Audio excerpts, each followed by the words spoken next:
Hi, this is Angelia. On today's financial tip, we've been talking about people in jail and in spending money, how far do you go?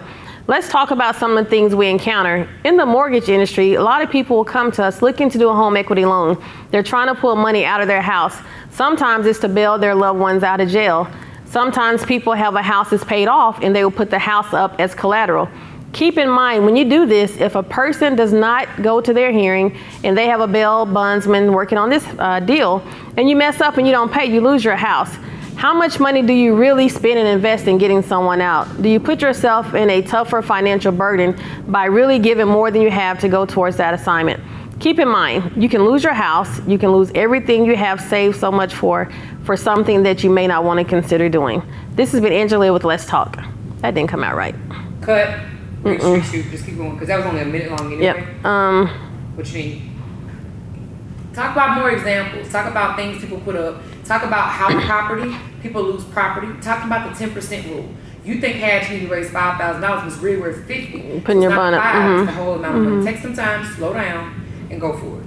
And 3, 2, 1, action. Hi, this is Angelia. Today's financial tip is we're talking about people that have been incarcerated. Let's talk about some of the things people encounter financially. A lot of people will look at putting their house up on the market, and they're actually selling their house so they can have proceeds to get a loved one out of jail. Some people will do a home equity loan where they pull cash out of the house so that they're able to spend that money to help bail someone out.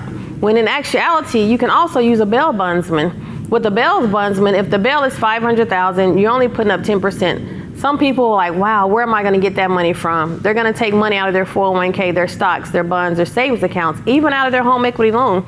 Older people will often look at where they're going to put up their house as collateral. If for any reason this person does not show up to court and they violate their bond, they're losing everything they worked hard for. It's very important that you minimize your risk in this process. I know we all care about our loved ones, but make sure when you're putting money on the books that you're not taking your light bill money. So now your lights are turned off, because again, those are things we don't think of repetitively that cost us extra money. When you're putting cigarettes and you're spending money on gas and you're taking these collect phone calls, now your phone bill's too high. Your phones are getting turned off.